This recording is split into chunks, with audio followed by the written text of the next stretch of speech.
अपनात्मा इन पवित्र चारों वेदों का कोड वर्डों में संक्षिप्त है गीता जी। गीता जी के चौथे अध्याय में कहा कि तत्वदर्शी संतों की खोज करे, और वही इस यजुर्वेद में कर रखा है 40वें अध्याय के 10 से लेकर 13 तक। फिर दिखाता हूं थोड़ा सा। अपनात्मा आप नए सिरे तो पढ़ाई पढ़नी पड़ेगी। ये ऐसे नहीं कि आए मना नाम दे दिया तुम जपन लाग जाओ, कोई बका दे वहां कुछ नहीं है, तुम फिर 2 दिन में सुख हो जाएगा, फिर भाग जाओ फिर वहीं काल के जाल में। ये ठीक नहीं, दास नहीं चाहता आपको फिर ऐसे बर्बाद होने दूं। ये यजुर्वेद वही तत्वारी अध्याय 40वां। यहां देखो 10वें श्लोक से, ये 10वां है 40वें अध्याय का, 40वें अध्याय का 10वां। हे मनुष्यों, जैसे हम लोग, अब धीरा नाम का अर्थ है तत्वदर्शी संत, इसको किसी तरह डिफाइन कर लेंगे। धीरा नाम माने तत्वदर्शी संत, मेधावी योगी विद्वानों से, क्योंकि यो योग ने मैं तो देता इसलिए अनुवाद अपने हिसाब से कर दिया। तत्वदर्शी संतों से जो वचन सुनते हैं, वेद ज्ञान दाता कहता है कि जो धीरा नाम तत्वदर्शी संतों से जो हम वचन सुनते हैं, जो वे लोग हमारे प्रति व्याख्यान पूर्वक कहते हैं, विस्तार से कहते हैं, वे लोग संयोग, देखो संभवात, असंभवात माने उत्पन्न नहीं होना, असंभवात उत्पन्न नहीं होना, संभवात माने उत्पन्न होना। सीधा सा अर्थ हम भी कर लेंगे, इसे बालक थोड़ी है। असंभवात माने उत्पन्न नहीं होना, और संभवात माने उत्पन्न होना कार्य से, और ही कार्य का फल, वाह क्यों था अनुवाद में, वाह शब्द क्यों था, कार्य का फल, कार्य वाह फल, कोई बात है, वाह अर्थ नहीं होना चाहिए। आऊ माने कहते हैं उत्पन्न नहीं होने वाला कारण से अन्यत आहु कहते हैं, इस बात को तुम भी सुनो। अब ये इसका अर्थ है कि कोई तो कहता है भगवान असंभवात वो जन्म नहीं लेता, उत्पन्न नहीं होता। कोई कहता है वो संभवात माँ का जन्म लेकर उत्पन्न होता है। कहता है ये संशय भी धीरा नाम संत जो बताते हैं उन तक सुनो। धीरा नाम तत्वदर्शी संत जो वचन सुनाते हैं उनसे सुनो, वो बताओगे सही। कोई तो कहता भगवान जन्म नहीं लेता, कोई कहता है वो ना श्री कृष्ण रामचंद्र जी की तरह माँ का जन्म लेकर आता है, कोई कहता वो निराकार है कभी जन्म नहीं लेता। कहता ये संशय का समाधान भी तत्वदर्शी संत बताओगे, उनसे सुनो। इससे सिद्ध हो गया कि वेद ज्ञानदाता भी इनकम्प्लीट नॉलेज रखता है, इन वेदों में भी कंप्लीट नॉलेज नहीं है, पूरा आध्यात्मिक ज्ञान नहीं है। इससे सिद्ध है कि कोई इससे हटकर ज्ञान है। और जैसे कुरान शरीफ का ज्ञानदाता हजरत मोहम्मद को सूरत फुरकानी 25 मंत्र 52 से 59 में कहता है, हे पैगंबर, ये काफिर लोग हैं, ये मेरी बात पर विश्वास नहीं करते जो ज्ञान मैं तुझे दे रहा हूं। ये कबीर नामक अल्लाह जो है ये सुप्रीम पावर है, और ये काफिर जो है अन्य देवताओं को पूजते हैं, यानी उसी मजहब, दूसरे जिस मजहब में हजरत मोहम्मद का जन्म था उससे हटकर फिर उसने ज्ञान देना चाहा तो विरोध हो गया था। तो उसका, जिसको कुरान शरीफ का ज्ञान दाता जो है उसको पूरा मुसलमान धर्म अपना अल्लाह मानता है, फाइनल गॉड, कंप्लीट गॉड। और वो क्या वचन बोल रहा है कुरान शरीफ सूरत फुरकानी 25 में आयत नंबर 52 से लेकर 59 में कहता है, हजरत मोहम्मद, मैं जो तुझे कुरान शरीफ की दलील के माध्यम से बता रहा हूं इन पर विश्वास करना, मेरे वचनों को, इन काफिरों की ना मानना तू। ये नो कहेंगे कबीर अल्लाह नहीं है और भगवान कोई नहीं है, तो उस कबीर अल्लाह पर विश्वास कर और मेरी बातों पर, इनके साथ जिहाद कर, संघर्ष कर, लठ ना बजा। लठ नहीं बजाने के लिए कहा, अकेला उस समय हजरत मोहम्मद किसके साथ युद्ध कर सकता था? जिहाद का अर्थ झगड़ा करना नहीं, यानी संघर्ष कर। वो तेरी नहीं मानते तो उनकी मत मान।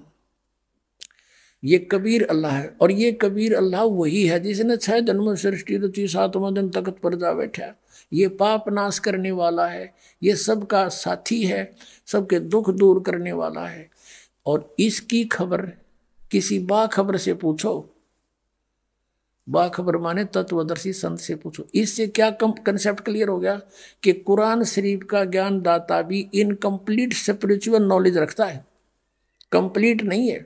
वो किसी और अल्लाह की तरफ संकेत करता है, तो मुसलमानों वाला का जो अल्लाह है वो भी कंप्लीट नहीं है।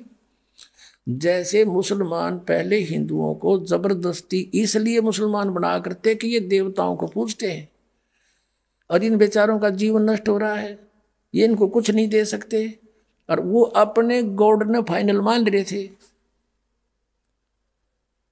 और उनका कोई शौक नहीं था, उनको जबरदस्ती उन्होंने सोचे इनका कल्याण हो जाएगा। लेकिन आप वो सारे कर्म बदल दिए जो हजरत मोहम्मद जी ने नियम बनाए थे। हजरत मोहम्मद जी ने कभी मांस नहीं खाया और इस तरह कोई बिस्मिल नहीं किया। कहते नबी मोहम्मद नमस्कार है राम रसूल का आया, ये सच्चिदानंद घन ब्रह्म की वाणी में है कि इसे महापुरुष तो आदरणीय है, नमस्कार है उनको। नबी मोहम्मद नमस्कार है राम रसूल का आया, भगवान का वो पैगंबर कहलाया। और 1,80,000 को सौगंध जी नहीं कर चलाया। हजरत मोहम्मद जी के सीधे 1,80,000 अनुयायी बने थे, वो पूरे मर्यादा में रहते थे, उन्होंने कोई मांस नहीं खाया, ब्याज तक लेना भी मना कर दिया गया था। कहते हैं अरस कुरस पर अल तकत है खालिक बिन नहीं खाली, वह पैगंबर पाक पुरुष थे साहिब के अब्दाली। परमात्मा की नजरों से कोई जीव नहीं बचा है। अरस कुरस पर अल तकत है, अरस के कुरस पर यानी आसमान के अंतिम छोर पर सतपुरुष रहता है। और खालिक बिन नहीं खाली, उस खालिक के बिना, उस सृष्टि के रचनहार के नजरों से कुछ भी बचा नहीं है। और वो पैगंबर पाक पुरुष थे साहिब के अब्दाली, वो तो पुण्य आत्मा थी जिनकी आड़ में तुम आज मांस मिट्टी खाने लग गए हो। वो तो पवित्र आत्मा थी, वो परमात्मा के अब्दाली माने कृपा पात्र थे। अब जैसे पवित्र सिख धर्म में, ये तभी 500 550 वर्ष पुराना है, इनके किसी भी महापुरुष ने उस ग्रंथ साहिब में कहीं यह नहीं लिखा तुम मांस खा लो। और इस सिख धर्म में देख लो, इन मुसलमानों को भी माफ कर दिया मांस खाने में, ये कोई आड़ नहीं रही, बताओ। और कुछ दिनों में लिखने लग जाएंगे साढ़े गुरु भी खांदे सी, फिर तुम जब गुरु जी नहीं खांदे सी तुम क्यों खांदे हो अपने आत्माओं। और मुसलमान धर्म तो 1400-1300 वर्ष पुराना हो गया, इसमें या बिजली गिरनी थी। अब हिंदू धर्म के लोग मुसलमानों को बुरा नहीं मानना करते, ये मांस खाते हैं, इसलिए इनसे हेट करते थे। अरे मुसलमान आज हिंदू मुसलमानों को फेल कर चुके हैं। अब ये भक्त गए थे हमारे साथ सेवक नेपाल देश में, और नेपाल देश पूरा राष्ट्र हिंदू राष्ट्र है। अन्यों कहते जी वो हमारा चाय पीना गंवारा हो गया वहाँ पर, हम चाय भी नो देख कर पीवे कोई मांस वाला, तो अब चाय भी पीने के लिए अंडे मांस नो लटके रहते हैं वहाँ पर, सभी मांसाहारी हो गए वहाँ हिंदू। तो भाई ये बिना ज्ञान के अज्ञानता के कारण हम इतने गिर गए सतर हमारा। तो कहने का दास का तात्पर्य यह है कि वेद ज्ञान में जो आपने समझा कि वो परमात्मा जो वेद ज्ञान देने वाला अल्लाह खुदा गॉड राम है ब्रह्म है, वो कहता वो परमात्मा तो प्रोक्ष है, वो तो छुपा हुआ है, ऊपर है, सतलोक में रहता है। और वही कुरान शरीफ का ज्ञान दाता कह रहा हजरत मोहम्मद को कि वो परमात्मा जिसने 6 दिन में सृष्टि रची 7वें दिन तख्त पर जा बैठा, उसकी खबर किसी बाखबर से पूछ लो, मैं नहीं जानता इति सिद्धम। फिर इन मुसलमानों का ज्ञान भी इनकम्प्लीट है। तो कहने का भाव ये है कि अभी तक जो भी हम कर रहे थे उद्देश्य यही था कि हम ठीक कर रहे हैं। कोई कहे हमारा राम बड़ा है, कोई कहे खुदाई रे, कोई कहे ईसा मसीह बड़ा है, कोई कहे हमारा राम बड़ा है, कोई कहे खुदाई रे, कोई कहे ईसा मसीह बड़ा है, ये बाटा रहे लगाई रे। किन्हों क्या करते, कोई तो कहा हमारा राम बड़ा, कोई ने कहना हमारा खुदा बड़ा, दूसरे कहते ईसा मसीह बड़ा। कहते ये तो बांटे बैठे भगवान को, और जो भगवान बड़ा उसका पता नहीं लगा अभी तक। तो अब लग गया, अब संभालो उस जीवन को, बर्बाद ना होने दो और लगो मालिक के चरणों में, देखो कितना आनंद आता है।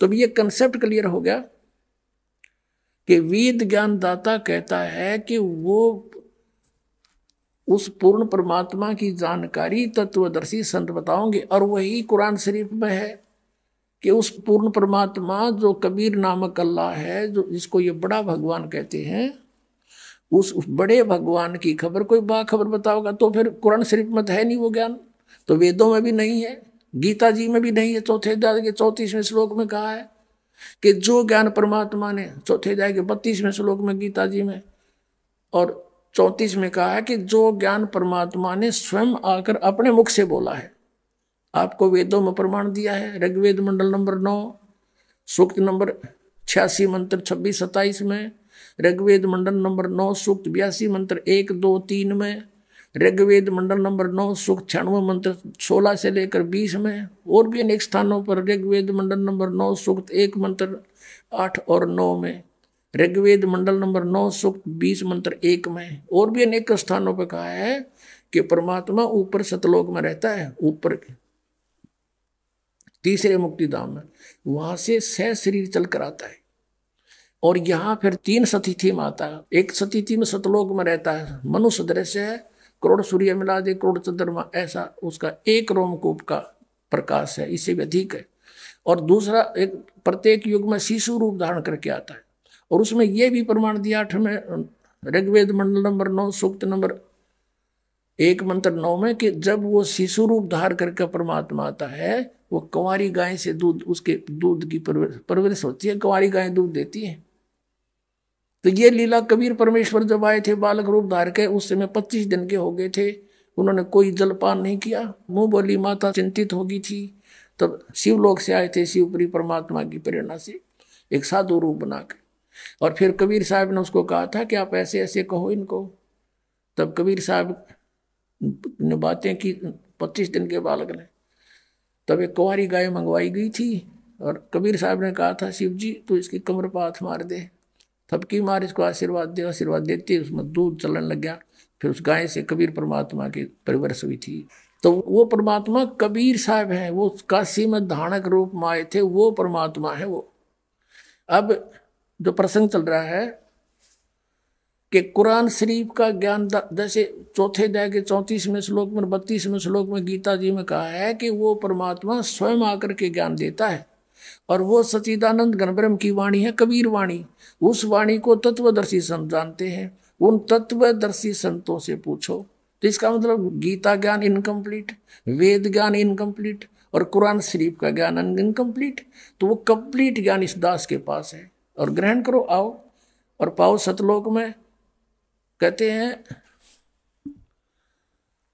4 मुक्ति जहां चंपी करती माया होरी दासी, दास गरीब अभय पद पर से वो मिले राम अविनाशी। बोलो सतगुरुदेव।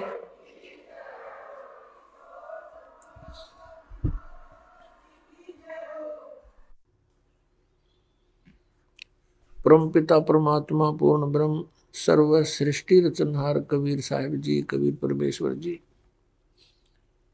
ये हम सभी आत्माओं के पिता हैं, जनक हैं, ये कुल के मालिक हैं। जिस लोक में हम रह रहे हैं ये काल का लोक है, और इस काल के लोक में कोई प्राणी सुखी नहीं है। पुण्यात्माओं, हमें उस स्थान का पता नहीं लगा, और परमात्मा ने जिसमें आकर ये ज्ञान दिया तो हमारा विश्वास होया नहीं। क्यों नहीं हुआ? क्योंकि हमने अज्ञान घना सुन रखा था। जिन सदग्रंथों को हम उत्तम ज्ञान युक्त मानते थे वो हमारी पहुंच से बाहर थे, क्योंकि शिक्षा का अधिकार केवल एक ब्राह्मण वर्ण को था, और अन्य को अपना अलग से कार्य विभाजित कर दिया गया था।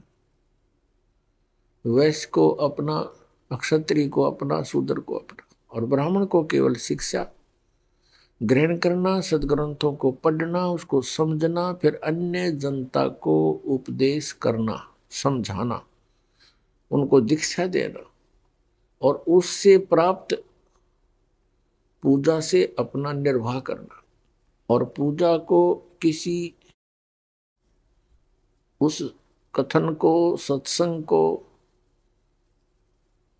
इनकम का इशू बनाना नहीं था, प्रारंभ कुछ और ही तरह से हुआ था। तो जिन्होंने विद्या को ग्रहण किया, संस्कृत भाषा पढ़ा, उनको वेद समझ में आए नहीं, न पुराणों का ज्ञान हुआ और न ही श्रीमद् भगवत गीता जी को वो समझ सके, जिस कारण से हमें लोग वेद सुनाते रहे, दंत कथा सुनाते रहे, जिसके आधार से हमने उन परमात्माओं को शिरोधार्य कर लिया जो हमें कोई लाभ नहीं दे सकते।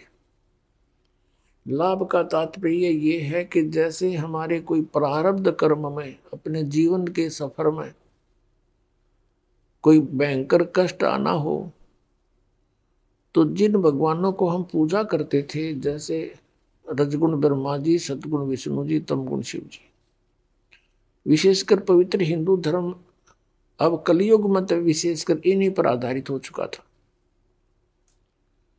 फिर कोई ज्यादा ही चतुरता दिखाते थे, वो कहते थे हम ब्रह्म पूजा करते हैं। वो ब्रह्म को कंप्लीट गॉड मानते थे, पूर्ण परमात्मा।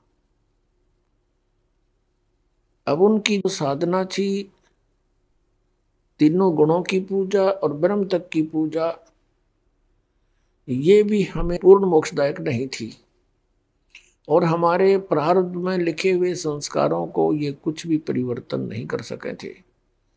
आपके जीवन में कोई कष्ट है तो ना ब्रह्म उस कष्ट का निवारण कर सकता, ना श्री ब्रह्मा, श्री विष्णु, श्री शिव जी, न दुर्गा जी और न गणेश जी, यानी अन्य देवता तो बात ही खत्म है। इस प्रकार हम जो साधनाएं करते थे वो हमें मोक्षदायक नहीं थी। जैसा हम कर्म करते थे वैसा ही फल मिलता रहता था। लेकिन आत्मा के अंदर एक अजब प्रेरणा थी कि कोई साधु संत होते हैं, ऐसे अवश्य कोई ऋषि संत हैं जो हमारे दुखों का निवारण कर सकते हैं।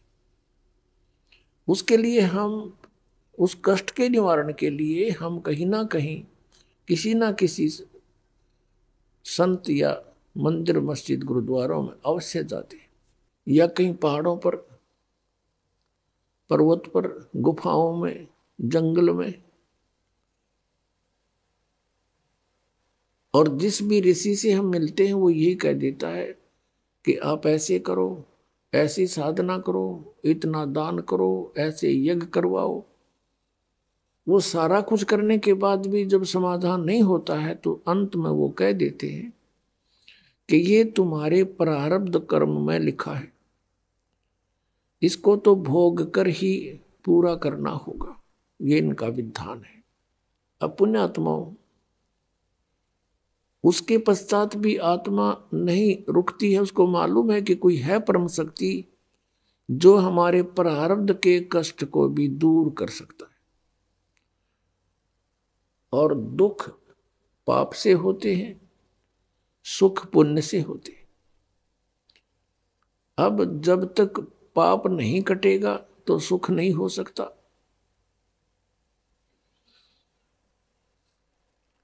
जैसे किसी के पैर में कांटा लगा हो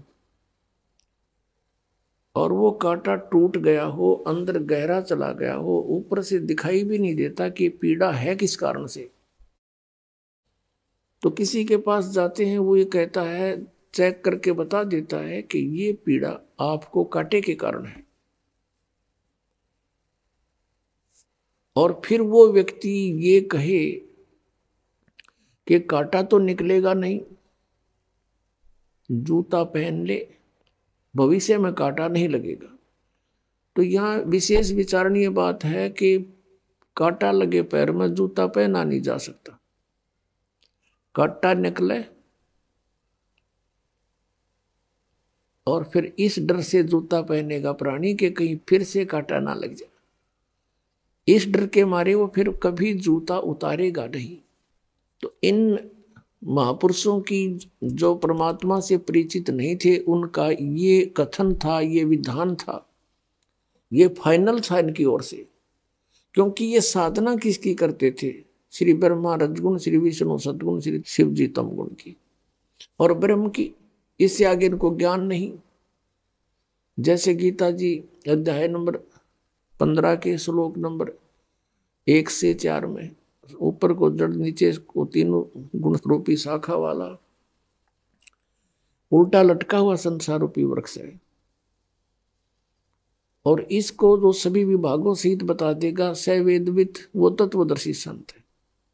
फिर गीता जी अध्याय नंबर 15 के श्लोक 4 में कहा कि तत्वदर्शी संत के प्राप्ति के उपरांत परमेश्वर के उस परम पद की खोज करनी चाहिए, जहां जाने के बाद साधक फिर कभी लौटकर वापस संसार में नहीं आता। गीता जी अध्याय नंबर 15 के 16-17 श्लोक में कहा है कि 2 पुरुष हैं, सरपुरुष अक्षर पुरुष। सरपुरुष का अर्थ होता नासवान प्रभु, पुरुष माने प्रभु, और अक्षर पुरुष अविनाशी प्रभु। अब यहां इसको अक्षर पुरुष भी कहा है, फिर साथ में ये भी कहा है कि इन दोनों के लोकों में सरपुरुष और अक्षर पुरुष के और इनके ये सभी प्राणी नासवान हैं, इनके स्थूल शरीर नासवान है, आत्मा किसी के लिए मरती। फिर गीता जी अध्याय नंबर 15 के श्लोक 17 में स्पष्ट किया कि उत्तम पुरुष है तू अन्य परमात्मा इति उदारते, यह लोक तरम आविश्य विभर्ति अवैश्वर है। 17वें श्लोक में श्रीमद् भगवत गीता अध्याय 15 में कहा है कि उत्तम पुरुष श्रेष्ठ प्रभु तो इन दोनों से कोई अन्य है। गीता जी अध्याय नंबर 8 के श्लोक नंबर 1 में अर्जुन ने पूछा कि आपने 7वें अध्याय के 29वें श्लोक में जिस तत्व ब्रह्म के विषय में जानकारी दी है कि उस तत्व ब्रह्म को जानने के उपरांत और सारे अध्यात्म ज्ञान से परिचित प्राणी केवल जरा और मरण से छूटने का ही प्रयत्न करता है, जो तत्ब्रह्म से परिचित हो जाता है। तो अर्जुन ने पूछा फिर किम तत्ब्रह्म, वो तत्ब्रह्म क्या है? 8वें अध्याय के 3रे श्लोक में उत्तर दिया गीता ज्ञानदाता इस सरपुरुष ब्रह्म ने कि वो परम अक्षर ब्रह्म है। तो यहां जो गीता जी अध्याय नंबर 15 के श्लोक 17 में कहा है वो परम अक्षर ब्रह्म की तरफ संकेत है। परम अक्षर ब्रह्म कहो, परम अक्षर पुरुष कहो, और वही तीनों लोकों में प्रवेश करके सबका धारण पोषण करता है। वो अव्यय ईश्वर है, वास्तव में वो अविनाशी परमेश्वर है। अब अभी तक इन्होंने सरपुरुष की साधना की, ब्रह्म की, सभी ऋषि महर्षियों ने। गीता जी अध्याय नंबर 8 के श्लोक नंबर 13 में कहा कि अर्जुन ओम इति एकाक्षरम ब्रह्म व्यवहारण माम अनुस्मरण ये पर्याति तजन देहम सयाति परमाम गतिम। मुझ ब्रह्म का केवल एक ओम मंत्र है, यही एक ओम मंत्र है, नथिंग एल्स। उच्चारण करके सिमरण करता हुआ जो शरीर त्याग कर जाता है सयाति परमाम गतिम, यानी अंतिम सांस तक इसी का मंत्र करता हुआ शरीर छोड़ जाता है तो वो परम गति को प्राप्त होता है। कौन सी परम गति? जो ओम नाम के जाप से प्राप्त होगी। वो क्या होगी? ब्रह्म का जाप है ओम, और ब्रह्म लोक प्राप्ति होगी। और गीता अध्याय नंबर 4 के श्लोक नंबर 5-9 में, गीता अध्याय नंबर 2 के श्लोक नंबर 12 में, गीता अध्याय नंबर 10 के श्लोक नंबर 2 में गीता ज्ञानदाता कहता है कि मेरा जन्म मृत्यु होता है, तेरा भी होता है अर्जुन, तू जानता नहीं, मुझे याद है, और मेरी उत्पत्ति को ये देवता भी नहीं जानते। 10वें अध्याय के 2 श्लोक में इससे सिद्ध है कि जन्म तो होता है इनका, मृत्यु भी होती है, स्वीकार रहा है। इसलिए 7वें अध्याय के 18वें श्लोक में कहा कि ये ज्ञानी आत्मा है तो उद्धार है, नेक आत्मा है, लेकिन ये मेरे वाली अनुत्तम घटिया गति में स्थित है। ओम नाम से प्राप्त होने वाली जो गति ब्रह्मलोक है उस तक ही पहुंचते हैं। ब्रह्मलोक में गए हुए प्राणी भी वापस आते हैं। इसलिए 15वें अध्याय के 4 श्लोक में कहा है कि उसके पश्चात तत्वदर्शी संत मिलने के पश्चात परमेश्वर के उस परम पद की खोज करनी चाहिए जहां जाने के बाद साधक फिर लौटकर संसार में नहीं आते। और जिस परमेश्वर ने सब ब्रह्मांडों की रचना की है, गीता ज्ञानदाता कहता है मैं भी उसी की शरण हूं और उसी की पूजा करो और की नहीं। 18वें अध्याय के 62वें श्लोक में कहा कि अर्जुन तू सर्व भाव से उस परमेश्वर की शरण में जा, उसकी कृपा से ही तू परम शांति को और सनातन परम धाम को प्राप्त होगा। पुण्यात्माओं, इससे ये सिद्ध हो गया कि गीता ज्ञानदाता की साधना, ब्रह्म की साधना भी अच्छी नहीं, अनुत्तम है। और तीनों गुण रजगुण ब्रह्मा सतगुण विष्णु उत्तम गुण शिव जी की साधना को गीता ज्ञानदाता ने 7वें अध्याय के 12 से लेकर 15 में रिजेक्ट कर दिया है कि इन तीनों गुणों की जो साधना करता है वो यूजलेस है। रजगुण ब्रह्मा सतगुण विष्णु उत्तम गुण शिव जी की। गीता जी अध्याय नंबर 7 के श्लोक नंबर 19 में कहा है, 18 में तो अपनी साधना को अनुत्तम बता दिया और 19वें श्लोक में कहा कि बहुनाम जन्मानाम अन्ते ज्ञानवान माम प्रपद्ये। गीता ज्ञानदाता कहता है कि बहुत बहुत जन्म के अंत के जन्म में कोई ज्ञानी आत्मा मेरी भक्ति करता है, ब्रह्म तक साधना तक उसकी बुद्धि पहुंचती है, नहीं तो अन्य देवताओं में ही वो लगा रहता है, आन उपासना ही करता है। फिर अगले श्लोक के दूसरे भाग में कहा है कि वासुदेव सर्वमिति स महात्मा सुदुर्लभ है। ये बताने वाला महात्मा बहुत ही दुर्लभ है, ये बताने वाला कि वासुदेव सर्वमिति।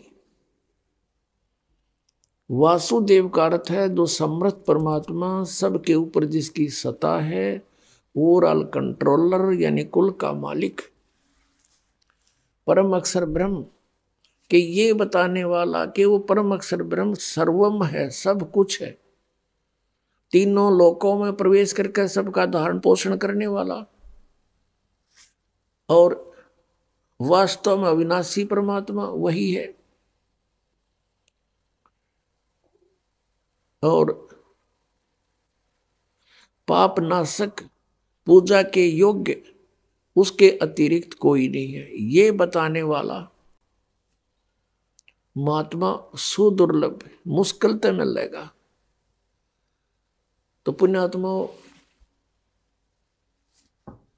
जब तक वो संत नहीं मिले, तत्वदर्शी संत नहीं मिले, तो परमात्मा को सही ढंग से कोई डिफाइन नहीं कर पाता, परिभाषित नहीं कर पाता। जिस कारण से जिन्होंने ब्रह्म तक की भी साधना की और इस परब्रह्म यानी अक्षर पुरुष की भी साधना की, उनके भी पाप नाश नहीं हुए। और जैसा कर्म था वो भोगना ही पड़ा। जैसे कुछ श्रद्धालु कहते हैं कि भगवान श्री कृष्ण जी ने राजा मोरध्वज के पुत्र ताम्रध्वज को आरे से 2 फाड़ करवा दिया था, वो मृत्यु को प्राप्त हो गया था, और फिर भगवान श्री कृष्ण ने उसको जीवित कर दिया था। अब यहां पर हमारी बुद्धि अटकेगी कि श्री कृष्ण भी तो बहुत शक्ति रखता है और उस मरे हुए बालक को जीवित कर दिया। केवल इस एक उदाहरण से हमने भगवान की संज्ञा में किसी को नहीं लिया जा सकता। अब विचार करने की बात है, क्योंकि धर्मदास जी ने परमात्मा से यही प्रश्न किया था, कबीर भगवान से, कबीर परमेश्वर जी से, परम अक्षर ब्रह्म से, कि भगवान आप कह रहे हो कि इन भगवानों की पूजा का कोई लाभ नहीं, तो ऐसे मोरध्वज के पुत्र ताम्रध्वज को भगवान श्री कृष्ण जी ने जीवित कर दिया, विष्णु जी ने। तो परमात्मा ने कहा कि वही श्री कृष्ण जी अपने सगे भांजे अभिमन्यु को जीवित नहीं कर सका, जो उसकी बहन का पुत्र था, सुभद्रा का पुत्र था, अर्जुन का पुत्र था। सुभद्रा अर्जुन से विवाही थी, चक्रव्यूह में महाभारत के युद्ध में मृत्यु को प्राप्त हो गया था, पांडवों का कुलनाश हो रहा था, श्री कृष्ण रो रहा था, पूरा परिवार रो रहा था। सुभद्रा टक्कर मार रही थी, श्री कृष्ण जीवित नहीं कर सके। बोल, तब से धर्मदास जी ने कहा, प्रभु आप ही बताओ फिर। तब परमेश्वर ने कहा कि इतनी शक्ति है इनमें, किसी के कटे जैसे आप पे कटवाया जाके जीवित कर दिया। क्योंकि ताम्रध्वज की आयु शेष थी और अभिमन्यु की आयु थी नहीं, उसके प्रारब्ध में इतनी ही आयु थी, इसमें ऐसे ही मृत्यु लिखी थी, जिस कारण से श्री कृष्ण वहां पर फेल हो गया। ये संस्कार चेंज नहीं कर सकते, बदल नहीं सकते। तो पुण्यात्माओं, कौन है वो परमात्मा? जैसे आपको दिखा था कि यजुर्वेद अध्याय नंबर 5 के मंत्र नंबर 32 में है कि कबीर अंगारी असी बम्भारी असी। वो कबीर परमात्मा, कबीर देव, कबीर साहब, परम अक्षर पुरुष, ये पाप नाशक है और यही हमारे कर्मों के बंधनों का शत्रु है, यानी बंदी छोड़ है, सतलोक में रहता है। अपने आत्माओं, परमेश्वर कबीर जी ने कहा कि वेद मेरा भेद है, मैं मिलूं वेदन में नाही, जौन वेद से मैं मिलूं ये वेद जानते नहीं। कबीर परमेश्वर जी कहा करते कि ये चारों वेद मेरी ही महिमा का गुणगान कर रहे हैं, लेकिन इन वेदों में मैं नहीं हूं, मुझे मेरे पाने की विधि नहीं है, महिमा मेरी ही है। और जौन वेद से, जिस वेद से मैं मिलूं उसे वेद जानते ना। वो सूक्ष्म वेद, सूक्ष्म वेद ये 5वां वेद है। और कहते इसके बारे में इन वेदों में ज्ञान नहीं। इसलिए गीता जी अध्याय नंबर 4 के 32 और 34 में कंसेप्ट क्लियर किया है कि जो ज्ञान धार्मिक अनुष्ठानों की विस्तृत जानकारी सच्चिदानंद घन ब्रह्म अर्थात ब्रह्म ने मुखे सच्चिदानंद घन ब्रह्म ने स्वयं आकर अपने मुख कमल से बोली है, उसमें विस्तार से कही गई, वो तत्व ज्ञान। और उसको जानने के बाद सर्वथा कर्म बंधन से मुक्त हो जाता है प्राणी। तो चौथे अध्याय के 34वें श्लोक में कहा कि उस ज्ञान को तू तत्वदर्शी संतों के पास जाकर समझ। तो इससे सिद्ध हो गया कि गीता ज्ञानदाता भी उस सूक्ष्म वेद से परिचित नहीं है। अब ये सभी ये कहते हैं कि प्रारब्ध के कर्म को भोगना ही पड़ता है, पाप नाश नहीं होते, क्योंकि पाप से कष्ट होता है और पाप नाश होने से सुख होगा। तो पुण्यात्माओं, परम पिता परमात्मा परम अक्षर ब्रह्म कबीर देव जी की शरण में आने से आपके ये कांटे निकलेंगे और इन कांटों के निकलने से आप सुखी होगे। और फिर ये राम नाम का जूता पहनोगे जो दास आपको बता रहा है। फिर आप मर्यादा में रहोगे कि कहीं मर्यादा खंड होगी, यानी राम नाम का जूता निकाल दिया तो फिर से आपत्ति ना आ जा। इस डर से फिर आप कभी जूता नहीं निकालोगे, आप आजीवन सुखी होगे और सतलोक प्राप्ति होगी। अभी तक जितने भी ये ऋषि हुए हैं, ये माने जाते थे कि ये वेदों को अच्छी तरह जान चुके हैं, लेकिन ये सारे नकली थे, इनको कह का भी ज्ञान नहीं था वेदों के बारे में। आपको दिखाता हूं पुण्यात्माओं, आपको एक झलक दिखाते हैं उन ऋषि महर्षियों की जो बहुत बड़े विद्वान माने जाते थे। उनके क्या विचार हैं और वेद क्या बताते हैं, यह आप पर निर्णय हो जाएगा कि ये किसे विद्वान थे। देखिएगा, ये है श्रीमद् देवी भागवत यानी देवी पुराण और गीता प्रेस गोरखपुर से प्रकाशित है। संपादक हैं हनुमान प्रसाद पोदार, चिमनलाल गोस्वामी।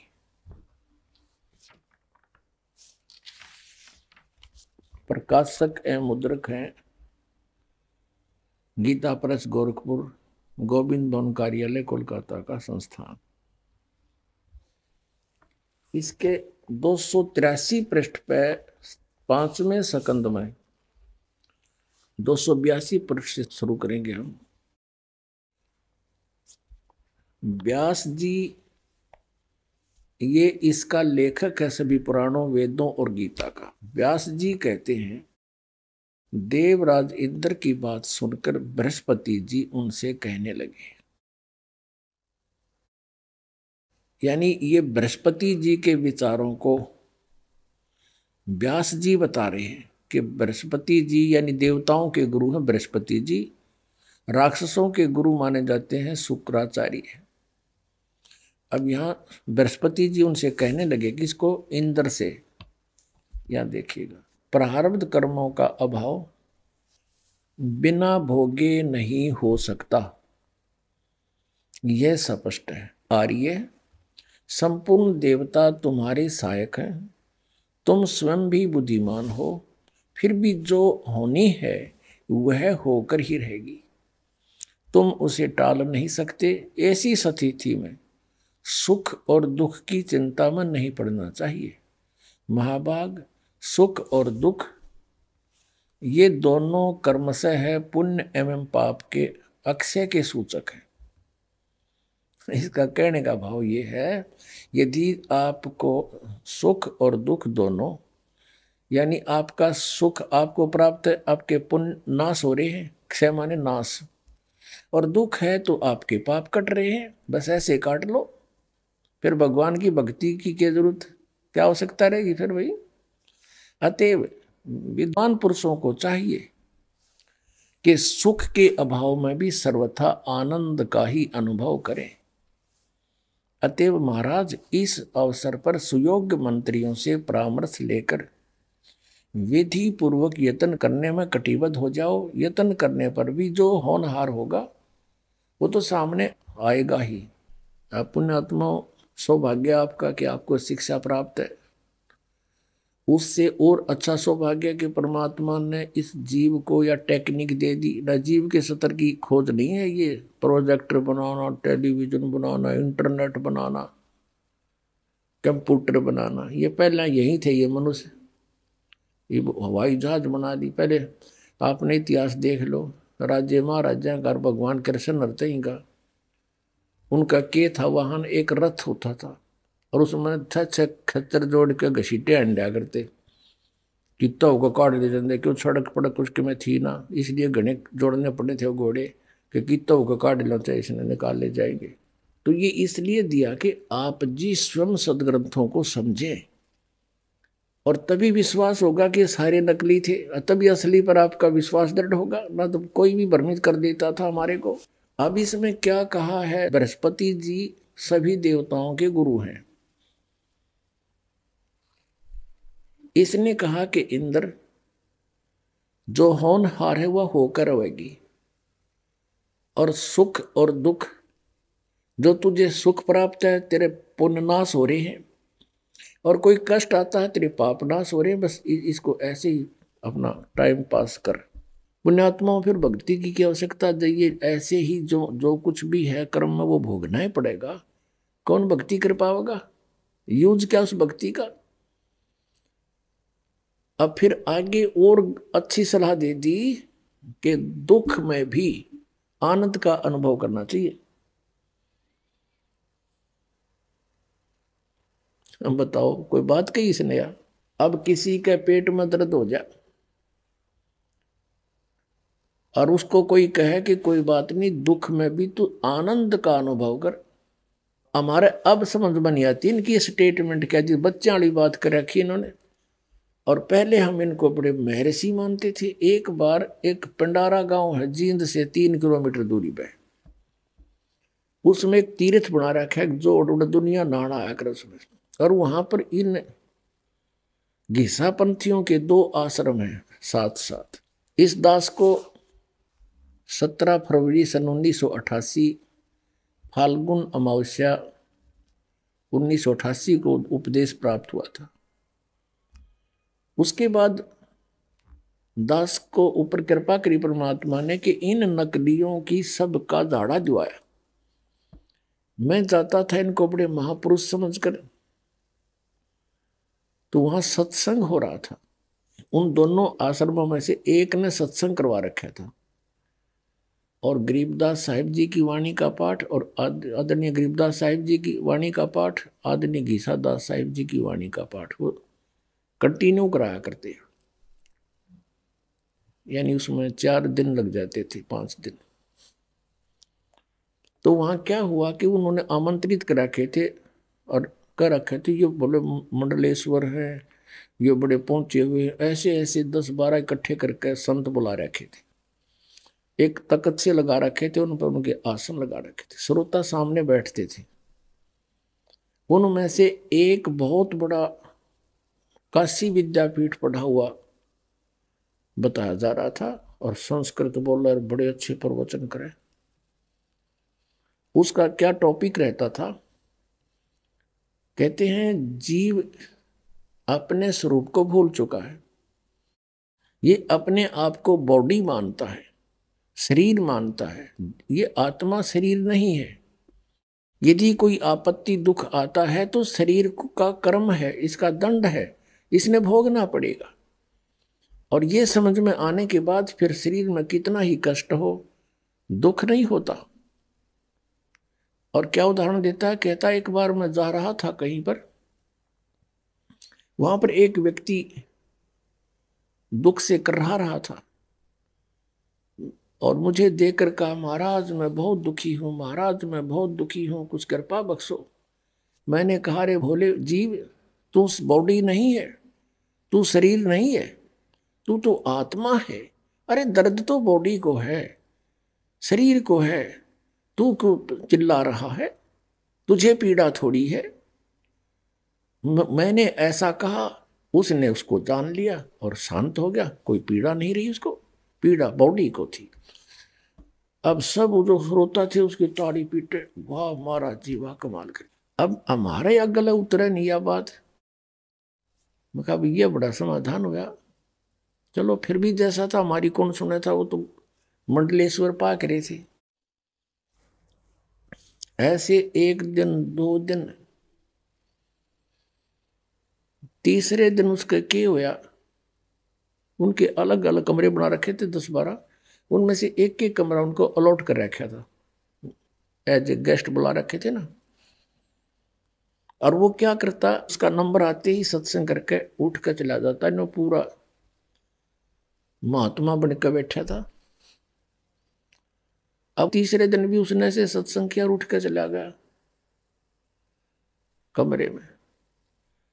अब क्या हुआ, उसके थोड़ी सी देर के बाद पेट में दर्द हो गया भयंकर,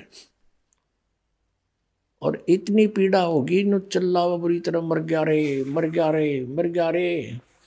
अब भाग्य सारे इकट्ठे हुए, क्या हो गया, क्या हो गया, हाय मर गया। न बोल नहीं पावे, वो बता भी नहीं पावा मेरे क्या तकलीफ से। दूसरे आश्रम से कार लाए, उसके पास कार भी नहीं थी उर्ले के पास, वहां से कार लाए उठा के मांग के, उसको ले गए, उसमें बैठा के, यानी उसको ले गए थे लगभग 1 बजे सी, और सुबह 7-8 बजे उसको रिलीफ मिला, वापस ले आए गाड़ी में। और जब वो गाड़ी से उतरकर अपने कक्ष की तरफ जा रहा था, तो वो जो अन्य साधु आए हुए थे, संत प्रवचन करता, वो धीरे धीरे सारे निकट आ गए और कहने लगे, ए योगी, रात को क्यों रो रहा था, तू तो आत्मा है, तो बॉडी को था, पीड़ा तो बॉडी को थी, क्यों चिल्ला रहा था पशु की तरह। वो कहता चुप रहो उन्होंने कहा चुप रहो, अब पुण्यात्मा, ये थे इनकी अकल। स्वयं का दर्द हुआ जब कहाँ गया वो उसका ज्ञान। तो परमात्मा कहते हैं, बीज बीजक की बात कहें और बीजक ना ही आथ, ये पृथ्वी डोबन उत्तर रेखा क्या मीठी बात। अब यही स्टेटमेंट ज्यों की तो बृहस्पति की है, देवताओं के गुरु की। अब आपको दिखाते हैं शुक्राचार्य जी, जो राक्षसों के गुरु हैं। यही देवी पुराण, श्रीमद देवी पुराण गीता प्रेस गोरखपुर से प्रकाशित है। अब हम इसके 242 पृष्ठ पे पढ़ेंगे। ये 283 पे पढ़ा आपने, ये 283 पृष्ठ है और चौथा स्कंद है, ये चौथा स्कंद है। व्यास जी कहते हैं, प्रहलाद की बात सुनने के पश्चात शुक्राचार्य ज्ञान दृष्टि से सब कुछ देखकर प्रसन्न हो गए। उनका मुख मुस्कान से भर गया। अब प्रहलाद और आए थे उसके पास अपना भविष्य जानने के लिए। तो उन्होंने दैत्य से कहा, शुक्राचार्य ने, दानव तुम मेरे यजमान हो, तुम्हें न तो डरना चाहिए और न पाताल में ही जाना चाहिए। अपने सत मंत्रों के प्रभाव से मैं तुम्हारी रक्षा कर लूंगा। अब देखियो आगे क्या स्टेटमेंट है इसकी, यहीं पर कितनी दोगली बात कर दी। धर्म के मर्मज महाशो, प्राचीन समय में ब्रह्मा जी के मुख से मैंने जो बात सुनी है उसे बता रहा हूं, सुनो। यह वचन बड़ा ही हितकर सत्य और अटल है। उन्होंने कहा था, होने वाली बातें अवश्य होकर रहती हैं। धरातल पर कोई भी सुयोग्य पुरुष नहीं है जो प्रारब्ध को विफल बनाने में समर्थ हो सके।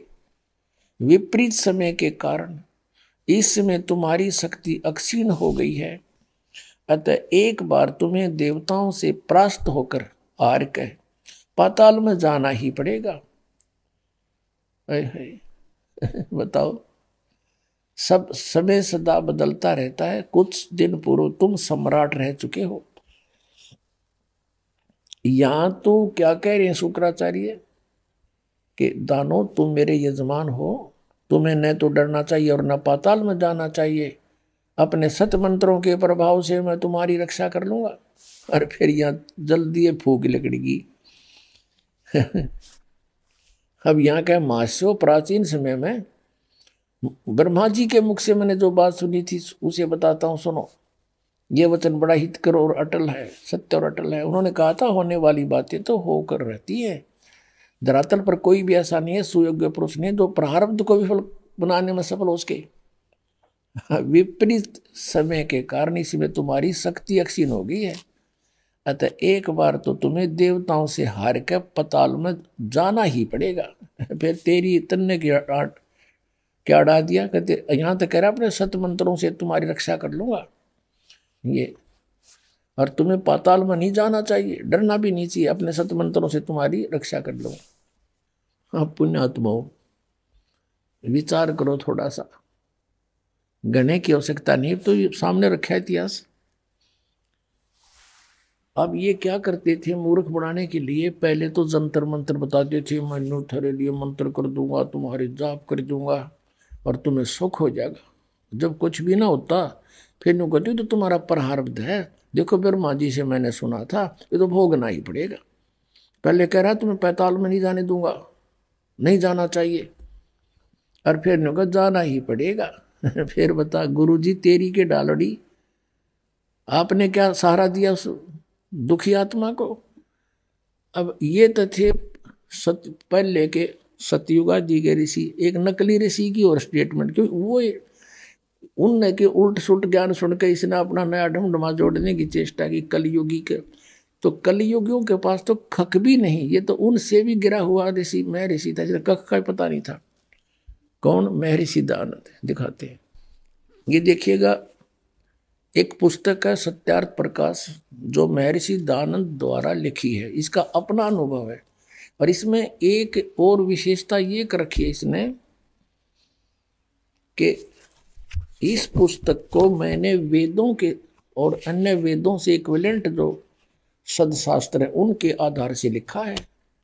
वेद आदि विविध सदशास्त्र प्रमाणई संविन्तः, वेद आदि सदग्रंथों के आधार से इसकी रचना की। और किसने की है? श्रीमद परमहंस परिव्राजक आचार्य महर्षि दयानंद सरस्वती स्वामी विरचित है।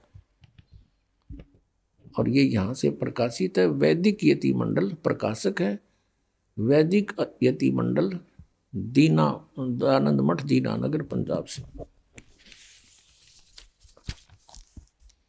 और ये कहाँ से छपा है? ये यहाँ से छपा है, मुद्रक है आचार्य प्रिंटिंग प्रेस, दानंद मठ गोहाना मार्ग रोहतक से। इसके 7वें समोल्लास में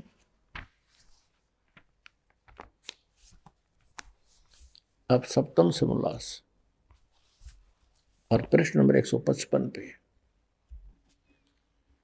अब किसी ने पूछा,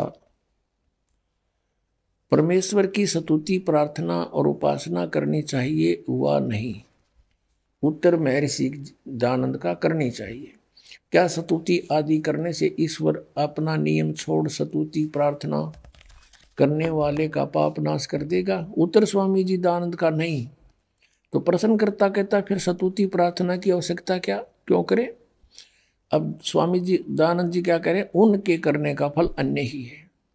वो क्या है? प्रश्नकर्ता कहता है कि स्तुति से ईश्वर में प्रीति, उसके गुण कर्म स्वभाव से अपने गुण कर्म स्वभाव का सुधरना, प्रार्थना से निरअभिमानता, उत्साह और सहाय का मिलना, उपासना से परब्रह्म से मेल और उसका साक्षात्कार होना। बताओ, अब देखो यहां किसी ने पूछा कि ईश्वर परमात्मा साकार है निराकार? उत्तर स्वामी जी का निराकार। और ये यहाँ न्योक है कि उपासना से परब्रह्म से मेल उसका साक्षात्कार हो जा। तो बांग नहीं पी रहा था और क्या था, अगले एक पृष्ठ पर भी ना चला। यहाँ निराकार कह रहा है और यहाँ न्योक साक्षात्कार हो जा। साक्षात्कार निराकार का कैसे होगा?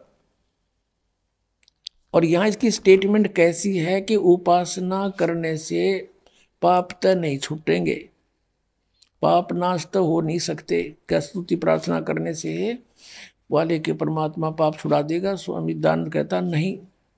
फिर ये कहता फिर इसका लाभ क्या, किसी और लाभ है? पाप तो कट्टे नहीं, और लाभ है। वो क्या है कि स्तुति करना तो उसके गुण कर्म स्वभाव से अपना गुण कर्म स्वभाव सुधरना, निरअभिमानता, उत्साह और सहाय का मिलना, उपासना से परब्रह्म से मेल और उसका साक्षात्कार होना। अरे वाह, अपने आत्मा। एक और इसमें कंसेप्ट क्लियर है। 100 ये देखिए 163 पृष्ठ पर 7वें समोल्लास में या कति क्लियर कर रखा है इसने कि प्रसन्न ईश्वर अपने भक्तों के पाप क्षमा करता है वा नहीं, पाप नाश करता है कि नहीं? इसका अर्थ ये स्वामी जी का उत्तर नहीं, क्योंकि जो पाप क्षमा करे तो उसका न्याय नष्ट और सब मनुष्य है महापापी हो जाए, क्योंकि उनको पाप करने में उत्साह और निर्भयता हो। जैसे कोई राजा अपराधियों के पाप क्षमा करे तो अधिक से अधिक अपराध करने लगेंगे, और जो अपराध नहीं करता वो भी अपराध करने से नहीं डरेंगे। इसलिए सब कर्मों का यथावत फल देना ईश्वर का काम है, क्षमा करना नहीं, पाप नाश करना नहीं। अब महर्षि दयानंद की तो ऐसी स्टेटमेंट, इसने तो उनते भी गुंडा नाश कर दिया, यानी सारे कहानी बिगाड़ दी।